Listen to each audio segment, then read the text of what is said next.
Um, My last mark is a Bechia. yeah. So we did that. We're up to right after that. Reb Okay, Chia Bar Luliani. got it. Okay, but you're right. It's 25A3 where we're up to.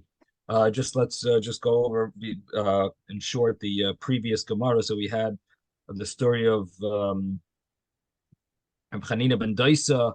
The Gemara had asked, where did he get these animals from? He was poor, and also a Magadlin Behema Daka Beretz Yisrael. You're not supposed to bring up. You're not supposed to raise small animals because they end up stealing from other people's property, and um, and so the question was, how did he have these goats?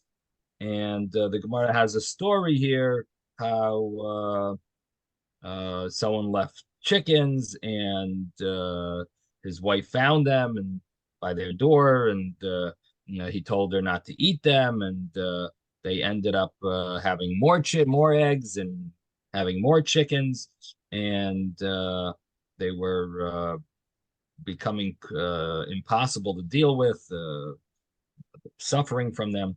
And basically, he sold them and he bought izim, bought goats. And then the person came back and he gave them he said, the person said he lost chickens over here. So he said, yeah, here they are. And he brought out the goats. And he asked the guy for a simon, which is the rule. You're supposed to prove that it's that what you left there is really yours. And he took the goats, and that's the story that the Gemara had said before, that people complained that his goats were ruining other people's fields. So Rabbi Chanina ben Dosa was so sure that that's not true. He said, let the um, bears devour the goats if they're really damaging other people's fields. And if not, then let them bring bears on their horns. So the question is, if it wasn't really Reb Chanina ben Dosa's goats, how was he allowed to say that? Let the bears devour the goats. They're not even his. They're someone else's that he's watching, basically. He's just watching it for the other person. And you see from here that obviously he was very sure that there's zero damage caused by these goats, and therefore he was able to say such a thing because there was no practical chance that it was going to happen, that the goats were going to devour that the bears will devour the goats. Um, anyway, that's basically the story of Reb Chanina ben Dosa with the returning these chickens. Very uh, uh, impressive of how he dealt with yeah, made the chickens, sold the chickens. They refused to eat them. They sold them and bought goats and so on, and how he returned them all. The Gemara had said another story also about the certain house that basically he helped. Rabbi Hanina ben Daisa helped the woman out because they miscalculated, and the beams weren't long enough, and he basically gave her a bracha that it should be long enough, and it worked. And Playmai says, I saw this house. Um, and anyway, that's people. I saw the house, and people told me that's the one that Reb Chanina ben Dosa was able to bring about through his prayer. People question this story. The commentaries question this story because you're really not supposed to benefit from miracles, right? That which is something we've been seeing. So how exactly did this woman, whose house it was, how was she allowed to benefit from this miracle of Rabbi Hanina ben Dosa? So different answers are given. One answer is it's not a miracle. Hanina ben Dosa davened. This is not just a miracle happened. This is from his tefillah. Tefillah, that's okay. If it comes through your tefillah, then it's not That's the normal way things work. These things come about is we daven and Hashem gives it to us. So he davened, it came through his tefillah. That's not a problem. It's if he makes a miracle, if something comes through a miracle, that's a problem. But if it comes through his tefillah, then it's okay. That's one explanation. Very powerful idea of how strong our tefillahs are, that it's going to bring about that's the way we get anything we need is basically through tefillah. And then there's other explanations that the commentaries give, that the person themselves who the miracle was who caused the miracle, he's not allowed to benefit from the miracle, but other people, like this woman whose house it wasn't in, the miracle didn't happen in her merit. It was in Rebbe Hanina ben Dosa's merit. So in such a case, it wasn't a problem for her. Then there's other answers that maybe the benefit was like indirect. It was not a direct benefit because you don't do yourself. What did you say, Isaac? You don't do nisim for yourself. It's understandable. You don't do miracles. So that in other words, you shouldn't benefit from your own a nace that you caused, but other people would be allowed to. Right. So that's another answer. But then the other thing that I was mentioning was that the beams are really, the miracle of the beams is you're indirectly benefiting from that miracle, because it's basically holding up the roof. So it's the roof that's being held up because the beams are longer. So it's not exactly directly benefiting from this miracle, this extension. In other words, it's a miracle, but it's indirect. So maybe that would be a reason why it wouldn't fall into the same category of not benefiting. They asked the same question on the previous Gemara about how did he benefit on Shabbos from those candles? Like Motzei Shabbos, Rebbe Hanina ben Dosa's daughter, that story, Rebbe Hanina ben Dosa's daughter, Motzei Shabbos, it says they lit a different Havdalah candle because they didn't want to benefit from the miracle. So they Rashi says V'ner shel Maisa Nisim Kiba. They blew it out. They blew out that candle that was lit from vinegar, the vinegar candle, because that was called a real miracle candle. So the question was, but how did they benefit from it on Shabbos if you shouldn't benefit from the Maisa Nisim? So Motzei Shabbos, they didn't benefit from it. They blew it out. They used another candle for Havdalah. They lit it from it, but they didn't use the vinegar. They didn't benefit from the vinegar candle. But on Shabbos itself, commentaries question, how did they actually benefit on Shabbos? Maybe Shabbos maybe it's that you try not to benefit from it if you have no other choice. Then you're allowed to. In Shabbos, they had no other choice because they didn't have any other candle.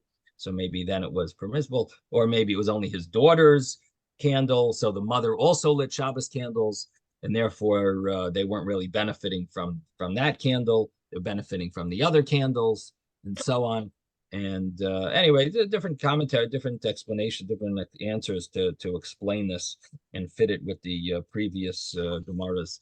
Okay, and then we had the conclusion over here, where the final Gemara was the story of Rabbi Elazar ben Pedas, where he was I shouldn't say the final story. This next story of Rabbi Elazar ben Pedas about how poor he was and how he suffered, and he had some type of a vision where Hashem was sitting with him. Very interesting, even though you can't really see Hashem, right? A person can't see Hashem and live, but somehow he was there, and in his dream, he got very sick. Basically, he bloodletted and he didn't have food to eat afterwards.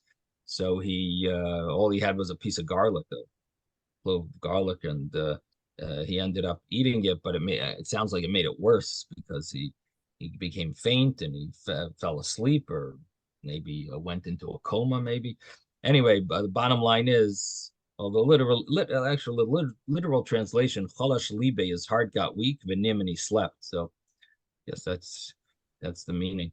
He fell asleep. Anyway, the rabbis came to see him, and they saw him laughing, crying, and he had this light that emanated from his forehead. And when he woke up, they asked him what was going on. Why were you laughing, crying?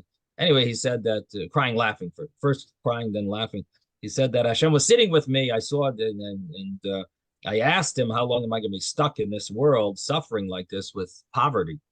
And he said, you want me to switch things around? I could switch it around. I could change your mazel, maybe.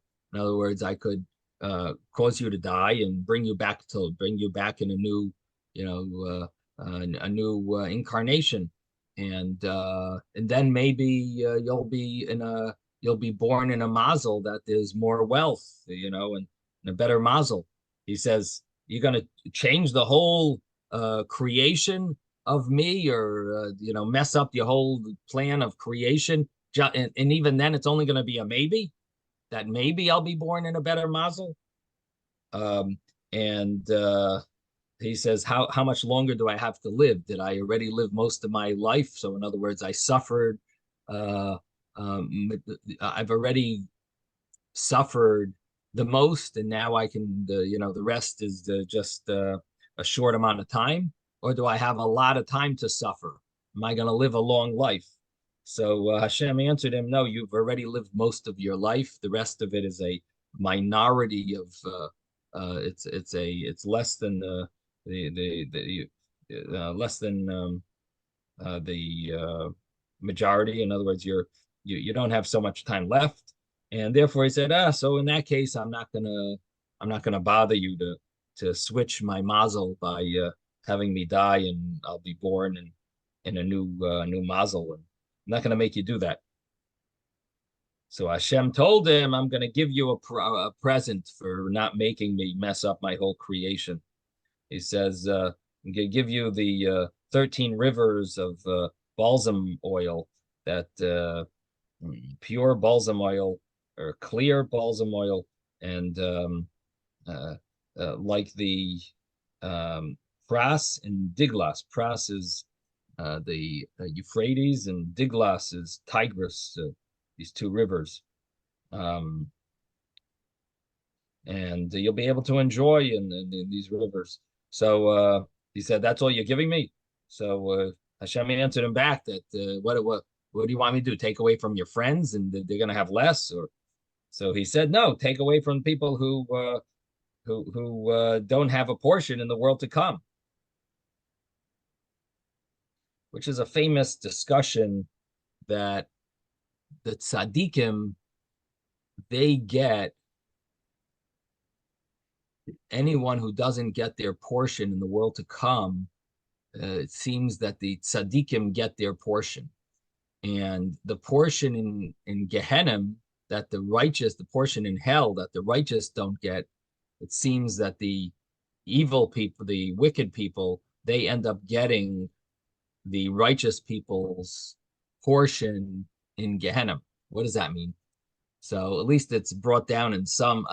I'm not sure if every philosophy or hashkafa and Yiddishkeit, follows this logic, but there is such a vart, there is such a concept that when you do a mitzvah, you actually make that mitzvah easier in the world, because you brought that mitzvah to the world. Now, as you fulfill that mitzvah, and now it's going to make it easier for other people to fulfill the mitzvah as well. The wicked, when they do a sin, they are making it easier for other people to sin in this world. And so when you do a mitzvah, you actually get credit. You actually deserve some credit from any of the from the rest of the world because you made it easier for them. And when they sin, they are actually making sin more easier in the world. And because they're causing sin to come to the world, and it makes it basically makes a dent in the world, and it sort of makes it easier for other people to sin. In other words, on a simple level, you see them sinning, it makes it easier for you to sin the same thing because other people are also sinning.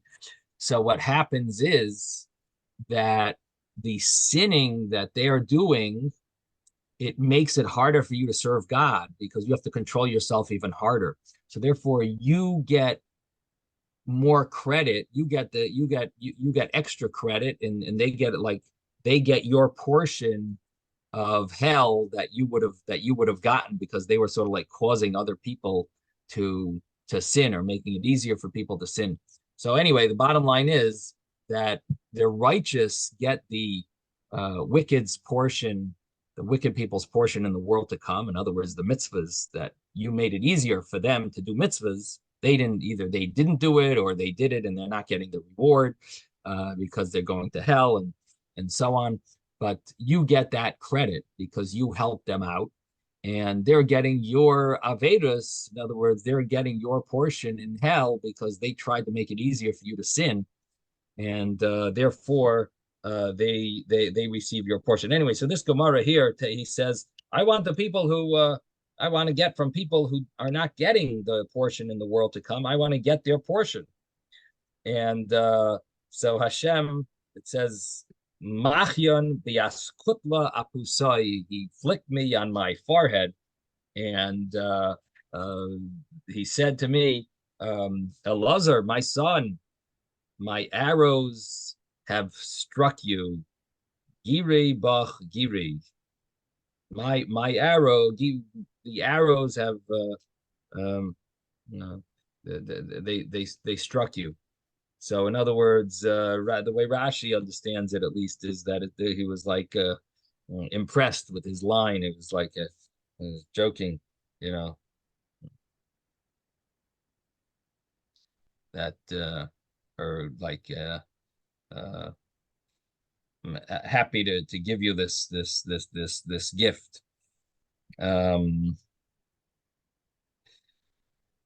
Anyway, that's the end of the story with Elazar, with Rabbi Elazar ben Padas, and how he suffered from poverty, and the understanding of the Gemara is that he was born into a certain mazel, which is an interesting thing. In other words,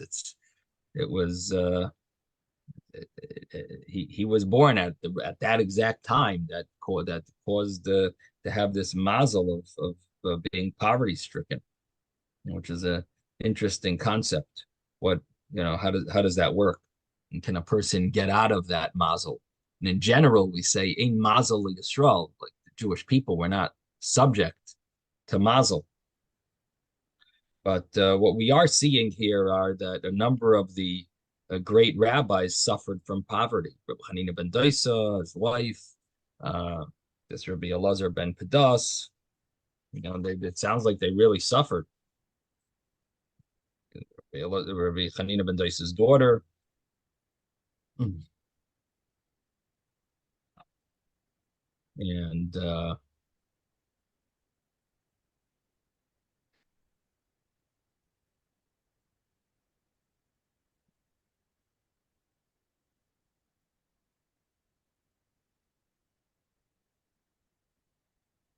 yeah, so that's what we're seeing. Anyway, the Gemara continues and says, Chama bar Chanina made this fast, and didn't rain. And anyway, bottom line was he got Rabbi Yehoshua ben Levi to join him. It still didn't rain. I said, you want us to ask for mercy on our merit? Didn't work. And then he sort of spoke to saying to Hashem, to the sky, cover your face with clouds. And he said, how chutzpahdik, kama azin, how chutzpahdik is the face of the sky, that you're not listening to the community's prayers. And sure enough, then it started raining, which seems to lead right into the next Gemara, where Levi spoke like very harshly to Hashem, where it wasn't raining, and he said, Master of the universe, you have exalted yourself so high that you're not having mercy on your children, like you're almost like you left. You're not feeling their pain. You're not having mercy on them. So sure enough, it rained, but Levi became lame because he did this disrespectful way of speaking to Hashem. Anyway, so Rabbi Elazar says that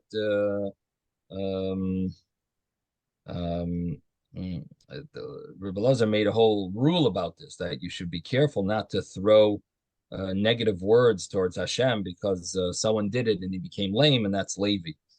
And then the Gemara says, but didn't Levi also do something? Wasn't there something else that caused Levi to be lame? Levi did this kida, which is some type of a bowing, and he did it in front of Rebbe, where you lean on your thumbs and you balance yourself on your thumbs, which is definitely a dangerous thing to do. You'll probably get carpal tunnel syndrome and maybe some other issues. But he became lame. So the Gemara says, which seemingly had to do with the fact that he put all his weight on his thighs and ultimately couldn't handle it, I guess. Anyway, so he became lame from it, and the Gemara seems to understand that to be a contradiction. Like, did he become lame because he spoke negative to Hashem, or became lame because he did this presentation of what kida is? And the Gemara answers that they both caused him to become lame. And I mentioned yesterday that the seemingly the understanding is, based on some of the commentaries, is that he when he did this kida, it was like considered a shas sakana. He did this presentation of what this bowing is, this dangerous type of bowing where you bow to Hashem, and yet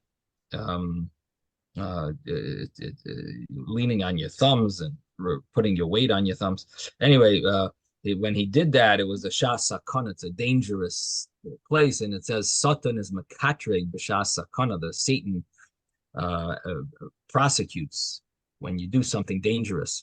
So when he did that, it actually had an impact on when he spoke negative to it, caused that he was judged for speaking chutzpahdik to Hashem, and he became lame. So basically both things caused it to happen. One is being in a dangerous place at a dangerous time and putting oneself in such a situation, and then at the same and then being prosecuted for the speaking words against Hashem, and that caused him to have this lame, to become lame. Someone want to ask something? No. Okay, so now we're up to the new Gemara. We're starting at 25a, Chaf Hey Amud Aleph. If you have the art scroll, it's 25a3. And it's on the second column, the new piece.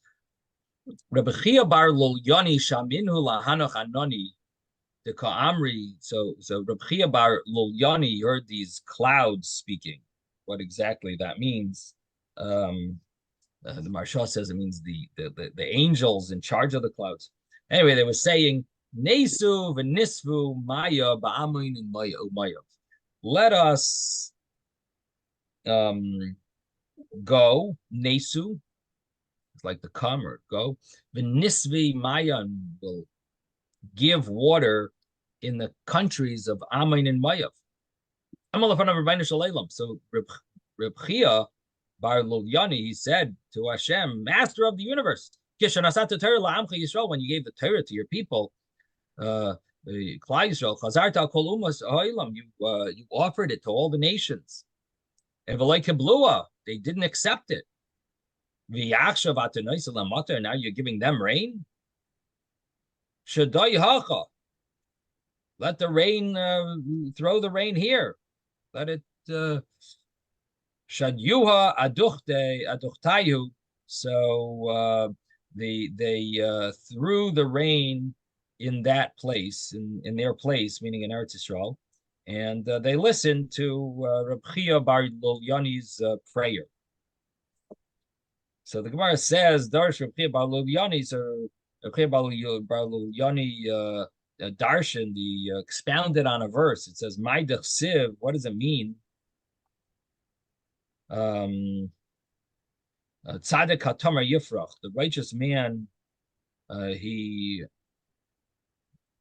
blossoms like a tamar, a date palm. Ke'erez balvana yiskeh, and like a cedar in the Lebanon, yiskeh, he will grow tall. So what does that mean? Im nemar tamar lamar nemar erez. If it says that he's like a cedar, I'm sorry, nemar tamar. If it says that he's like a date palm, why did it say he's like a cedar? Lamar nemar erez. If nemar erez, lamar nemar summer. And if it says he's like a cedar, why did it say he's like a date palm? No, which one is he like?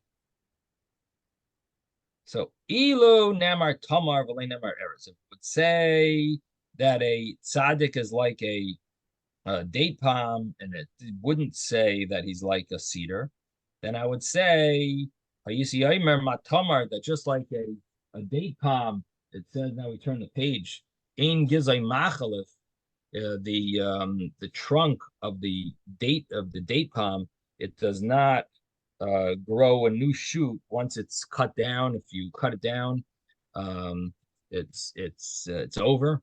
So af tzaddik chas v'shalom is a machlif.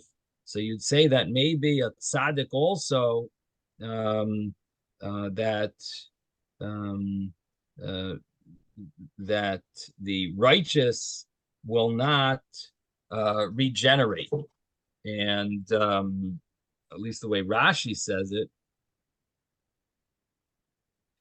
that if he's like a date palm, means he won't come up to Tchias HaMesim, which sounds a little surprising. What does that mean? That he wouldn't? Why would he not come back for? Why would you think such a thing? Just because it says that he's like a tamar, that he's like a date palm, why would a tzaddik not merit to be resurrected for Tchias HaMesim?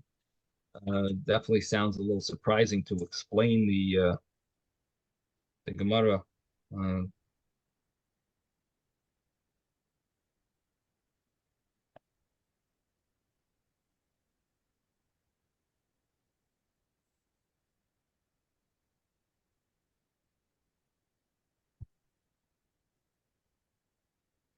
Definitely a surprising thought here.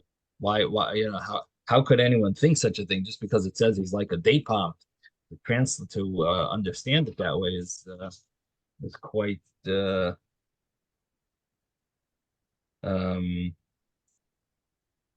quite surprising. But there are other commentaries here that explain it a little differently. There's one of the commentaries says it means that maybe a tzaddik won't have a son that will fill his place after he dies, and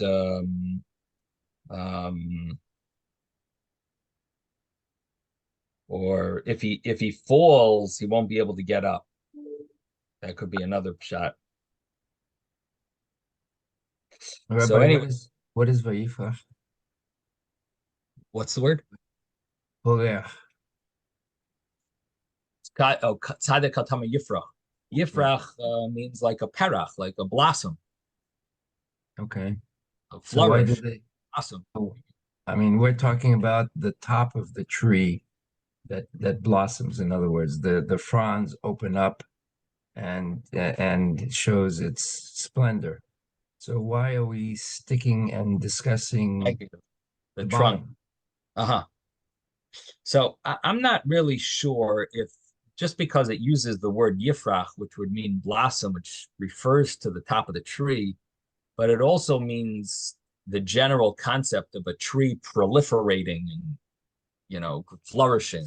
So a tzaddik flourishes, Right, with his knowledge and everything else. That's the reason why he uses the yifra.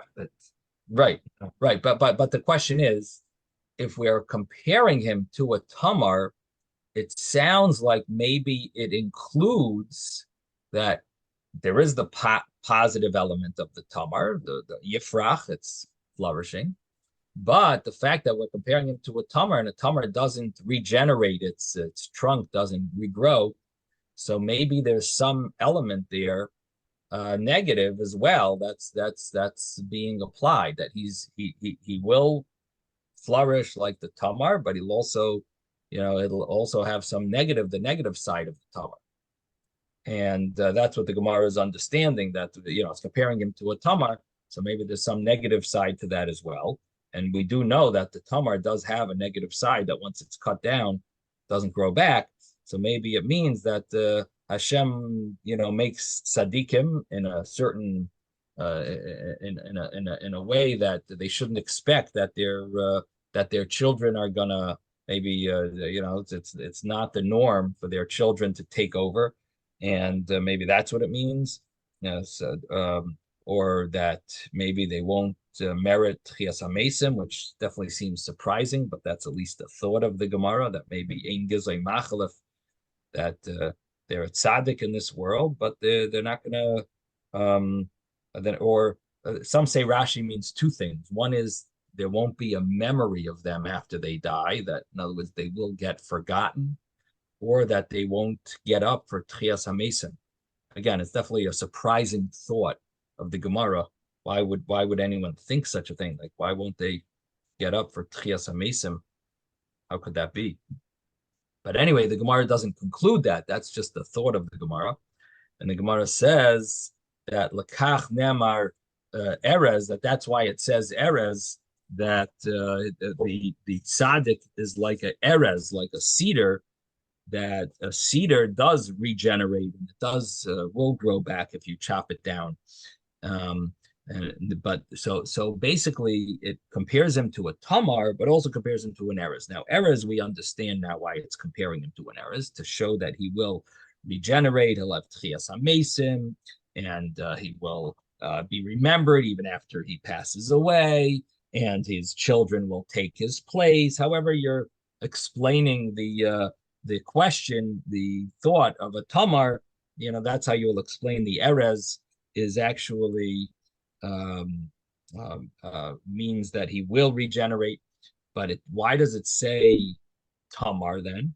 So it says, if it would just say erez, ilu nemar erez, v'loi nemar tamar, if it would just say erez, the cedar, but not say the date palm, hayisi yomer, I would say ma erez eino isa pedro, it's just like a cedar tree doesn't make fruits.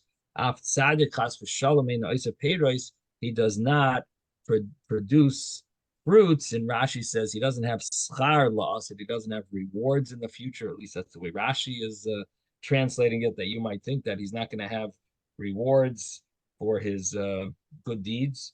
And the Gemara says that Kach Nemar Tamar, that's why it says Tamar, date palm, which is considered like a very fruitful tree. It has delicious fruits. It says Tamar, like a date palm, and Nemar, the Kach Nemar Tamar, and Nemar Erez. So Erez shows that it will regenerate, and Tamar shows that he will have fruits. Yes, Mordechai. Yeah, the human liver regenerates, and so does a starfish. Uh-huh. Right. So that's on the physical level. There are certain things that regenerate.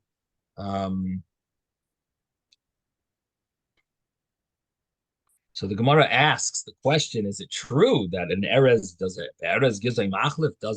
Does a cedar tree regenerate? But Tanya, didn't we learn in a brayso, if a person buys a tree from his friend, but he didn't buy it with the ground around it. He doesn't own the property. He just owns the tree. So he's buying it to chop down and use the wood maybe for a building or for firewood, whatever his purpose is. But it's to chop down. He's basically buying the tree, not the earth. So it says that he has to leave some of the trunk when he chops it down. He's got to lift it up at least from one tefach, one handbreadth above the ground before he chops it down. He's got to leave that amount to koitzitz, then he can cut it down. And the purpose is in order for it to regenerate. But besadon hashikma, the sycamore tree, shnei tvachim, it needs two handbreadths. Well, a handbreadth is considered to be around 3 inches, and according to a more strict opinion, 4 inches. So this sycamore tree, you need 2 tvachim, which would be double tefach. Tefach is 3 or 4 inches, so about 6 or 8 inches. And sulas hashikma, if it's a young sycamore or virgin sycamore that was never cut down, so then you need 3 shloisha tvachim, 3 handbreadth. The kanim of a gafanim, when it comes to reeds or vine, that you cut it from the knot and above, and this way it'll regenerate. And this lower knot. Now I don't know trees well, so I don't know what that exactly means. If anyone knows what the knot of a vine is, it's called the pakak. Rashi uses the word kesher, a tachton. This lower knot, there must be some knot. I guess the first type of the first stem, I guess, when it's so close to the ground. I don't know how close that is to the ground, but anyone grow? We need Ben here because Ben seems to know a lot about agriculture. No one knows. Okay, so there's some type of, on the vine, there is some type of a knot called a pakak in Hebrew. And that would be where it regenerates from. But the column of arazim, when it comes to dekel, a date palm, and a cedar tree, chayfer lamata umashrish, you can dig below and uproot it, lefisha ein gizay machlif, because it's not going to regenerate anyway. So when you buy that tree, the owner is gaining nothing by you leaving the stump, because it's not going to regenerate, it's not going to regrow, and therefore you can actually take out the entire tree with its trunk and its roots, because it's not growing back. Now, the problem here is that it not only did it say a dekel, which is the same as a tamar, a date palm, but it also said a erez, that an erez doesn't grow back.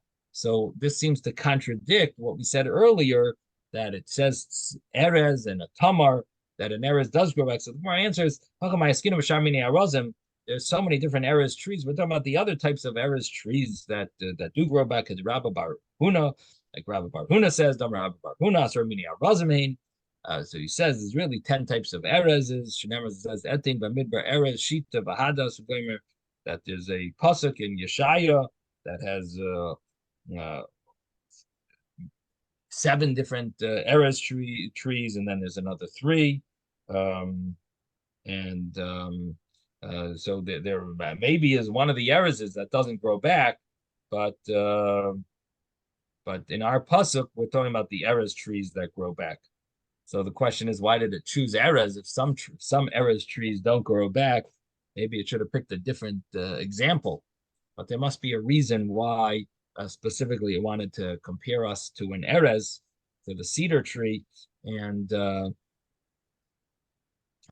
I guess majority maybe of erez trees do regenerate.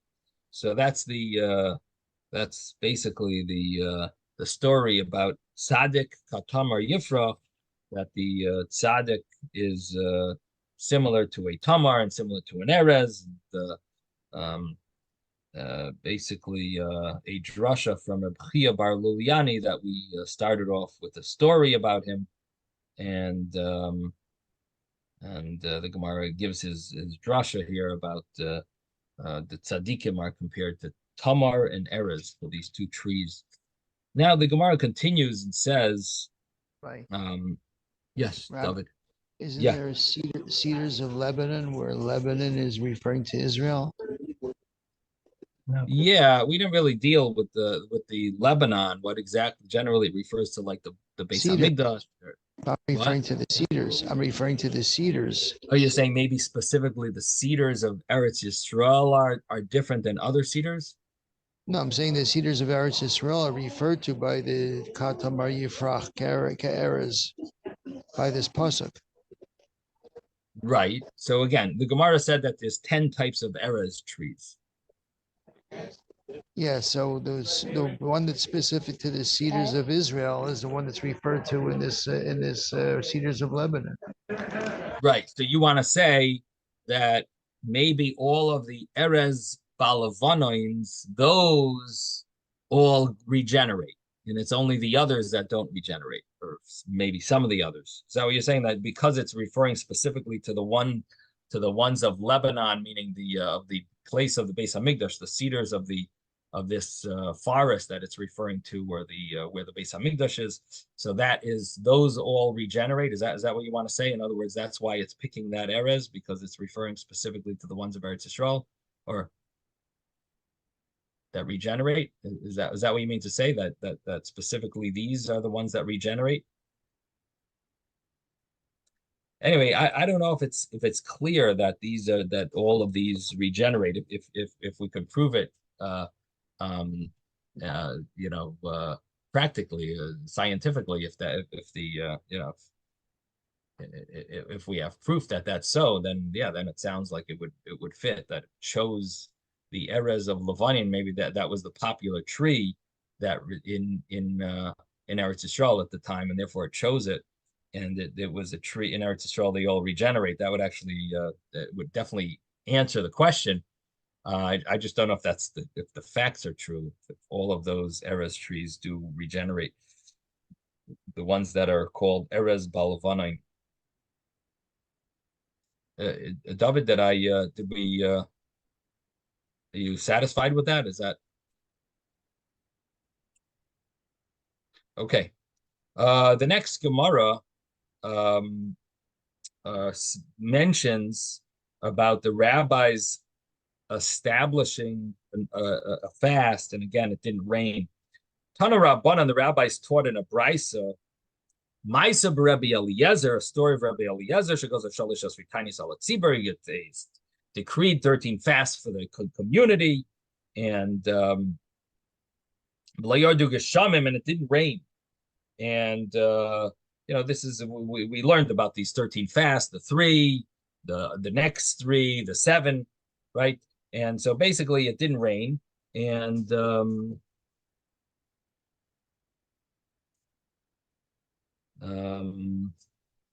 interesting. Rashi adds that it's Rabbi Eliezer ben Hyrcanus. I don't know why Rashi had a different girsa. So it's Rabbi Eliezer ben Hyrcanus. He mentions that they did the 13 fasts, and didn't rain. After the end, the final fast, the people started leaving shul. What are they supposed to do? So Amar Lahem, he said to them, Tikantem kvarim la'atzmechem. Did you prepare graves for yourselves? Like,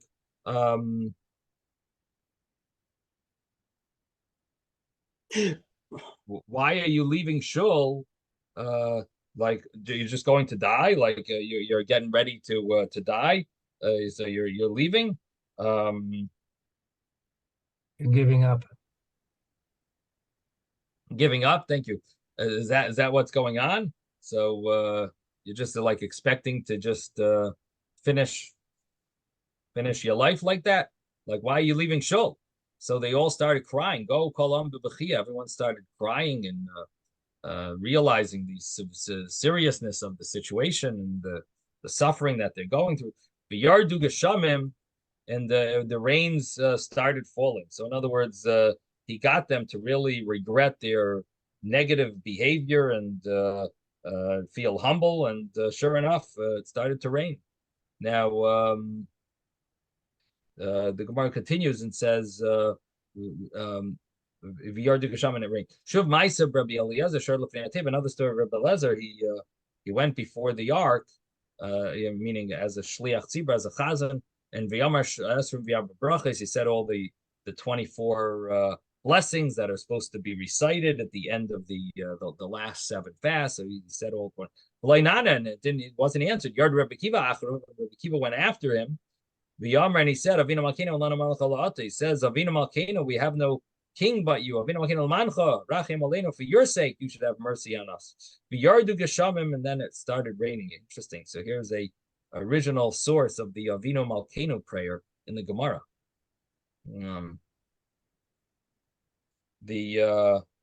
So basically, Rabbi Akiva said a few of these Avinu Malkeinus, and we only have you, you're the only king, and have mercy on us for your sake. And it started to rain. So Hava Miran and Rabbanan, the rabbi, started murmuring and like whispering to each other, like Rabbi Eliezer couldn't get anywhere. Well, I'm sorry? No, they could. This guy's better than the other guy. Yeah, like Rabbi Eliezer couldn't accomplish anything. Rabbi Kiva, he got it to rain. So the Gemara says, not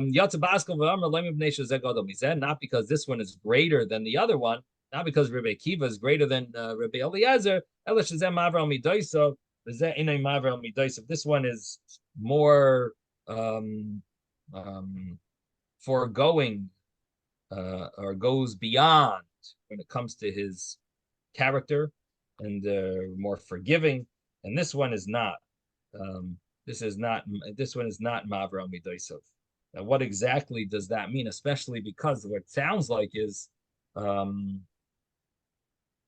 that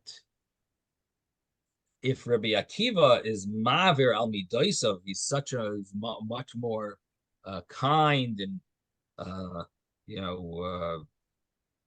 letting go of his and forgiving and so on. So that itself would make it sound like he's greater than Rabbi Eliezer. But the Gemara doesn't say that. Actually, no. One is not greater than the other. One happens to be more Maver al Midoisav. The other one's not. So in other words, the fact that he's Maver al Midoisav sounds like the Gemara sounds like it's saying that doesn't make him greater, just more of a reason Hashem will listen to his prayer. But really, in a certain sense, they're both in the same league. Definitely deserves some thought. How does that work? You would think that if he's more of a forgiving person, that would make him greater. So it's because he's greater. Why is he greater? He's more Mavar Midas. No, neither, not greater than each other. They're both in the same. One of them happens to be Mavar Midas. So then Hashem wants to, because of that, Hashem listens to his prayer. But they're really both in the same league. Generally, the understanding is that Rabbi Akiva is the level of like Baal Tshuva. He didn't learn until he was 40, and it didn't come easy for him. He's also from Gerim, so in other words, he wasn't born into it, or even if he was, at least he has a lineage that they're converts. And therefore, everything came harder to him.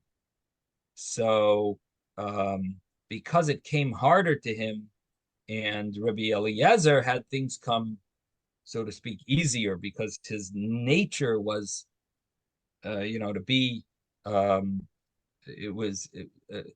nature was to be, let's say, a forgiving person. So he didn't have to go beyond himself to be forgiving. Naturally, he was forgiving.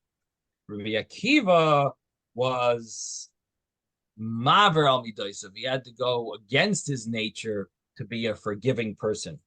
So because he went against his nature, that's why Hashem listened to him.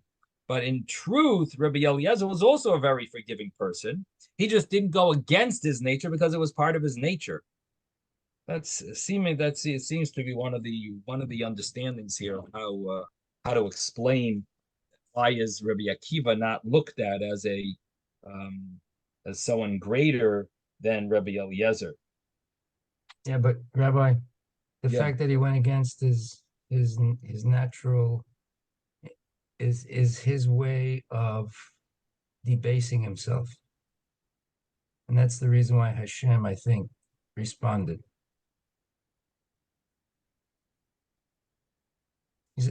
When an individual, I mean, from the previous one, we had a situation in which, he said to the people, you're just giving up and walking away. You think you've already done enough, and then they realize and so they then started crying and that was their way of going against their normal nature, and so therefore Hashem caused rain to happen. In this particular situation, Rabbi Akiva went against his own nature, therefore that's the equivalent of debasing himself, and so Hashem responded. Right. In other words, Rabbi Akiva, again, this idea of reaching a level of humility that caused Hashem to answer. Right. So that's along these lines that Rabbi Eliezer was naturally in that level maybe of forgiving, but Rabbi Akiva had to debase himself, as you say, or humiliate himself, or go against his nature and to reach such a level. So if you say it that way, Rabbi Eliezer really was on that level, but he didn't have to work for it. Rabbi Akiva maybe worked for it anyway, but your pshat is also a possible pshat if you remove the in other words, you want to say that maybe Rabbi Eliezer didn't really humble himself as much, and but the question is, did he feel humble in the first place, that he didn't need to humiliate himself, or was he less humble? So if you say that he already was that humble, so the question is, so in other words, in order to get it to rain, you need to humiliate yourself, or you need to be on a level of humility. If you need to humiliate yourself, then Rabbi Akiva did that act of humiliation, maybe. And if it's enough just to be humble, then maybe Rabbi Eliezer was already in that league, and still it didn't work. In other words, you would need to do an act that humiliates yourself. I'm just thinking it through, how you could comparing Rabbi Eliezer with Rabbi Yeshua, how you could explain why this. Yes. If you are generally humble, you're not doing anything extra for this bakasha, for this tefillah, in exchange, as it were, for Hashem doing this for us, for you, for whatever the bakasha is. You got to really throw yourself into the bakasha, and if you're ready, then if you haven't exerted yourself somehow, I see in all these Gemaras, Midrashim, and everything, very, very simple. Hashem does not reward results as much as he does exertion. You throw yourself into it. He wants it complete. He wants it. Now, we only do it momentarily because of our busy days, of course. But we read about the Taanis, whatever, who spent an hour, or 2 hours, 3 hours preparing, and then 3 hours davening, and then an hour or two afterwards. They threw themselves into it. Right. The question to Isaac is this: if someone is humble in the first place, right, then he didn't do an extra for this. But who says he needs? Humble is humble. He's reached this level of humility. You saw it. Rabbi, can't we say the following, just along the lines of what Isaac is saying, is that if you don't do something to change your behavior, I mean, if you're going at a level like so, okay, and you don't change your behavior, Hashem is not going to respond. But if you're like so, and then you change yourself to go like so, then Hashem will say, okay, he'll give you the benefit of the doubt, the fact that you have taken that extra step. So I understand that. I'm just thinking, if Moshe Rabbeinu was the most humble of all people, so he felt he didn't take credit for anything. He really felt that everything is from Hashem and other people could do a better job than him and so on. He felt very humble. It says in the Torah, he was the most humble person.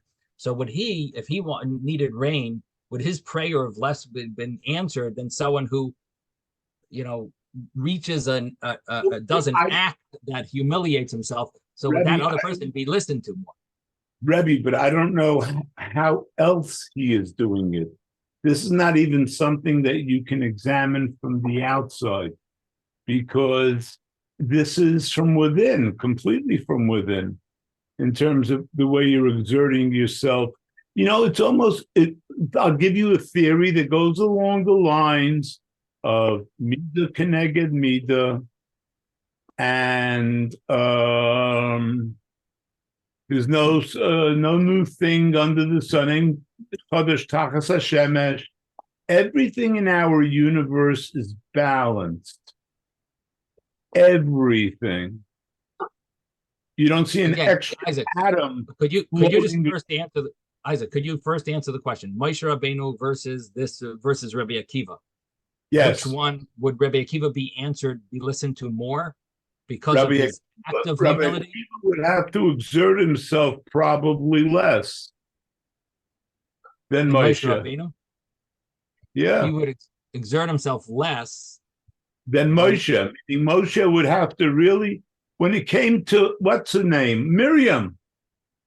How did Moshe daven for Miriam? Kelna Rafanullah. There you go. It's compact.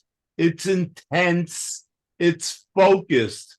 I don't know what all the machshavas are behind it, but that's all he had to say. And that was enough. Not long davening and not, extra putim. So the question is, so Rabbi Akiva, according to what you're saying, Rabbi Akiva would take more out of him to get rain, and Moshe Rabbeinu would have taken less, would have been able to get rain easier. Right. But here, so the question is, if we compare it to our Gemara, then we have Rabbi Eliezer and Rabbi Akiva, and the Gemara is saying they're both in the same league. And if we're translating it that Rabbi Akiva needed to do more because he wasn't used to being for a forgiving person, let's say, and he wasn't part of his nature, and Rabbi Eliezer was. So seemingly Hashem should have listened to Rabbi Eliezer's prayer. What? All I know about Rabbi Akiva is that he brings 24,000 guests with him when he goes home. Okay? So anyway, he travels with a crowd. Now imagine 24,000. Okay, but that's at a later stage. Anyway, but I'm sorry. Yes, that's right. With respect to Moshe, if you remember, when he was told he wasn't going to enter Eretz Yisrael, he davened 515 times, and Hashem said, "Enough is enough," and he didn't listen to him. So it really didn't matter how much he was the most, humble individual. So if Hashem didn't listen to him, it's possible with Rabbi Eliezer. Okay, so he davened with all of his humility and everything else. It wasn't enough. So someone had to come who could, for them to be, over al midotav, to that extent that Hashem then turned around and said, "Okay, I can answer." Mm-hmm. Mm-hmm. But it all goes the same way. You're davening for something, you got to put something into it, and then you get something back. Right. Okay, anyway, to be continued. We'll try to conclude tomorrow, Mitzvah Shem, on Rabbi, this discussion. After we hang up, I need to call you. Will you be available for me to speak to you? Oh, yeah, sure. Okay, good. Right all right. Thank you, everyone. Good. Thank you, Rabbi. Bye-bye. Have a great day. The other two of us will just get off. That's all. Bye, Rabbi.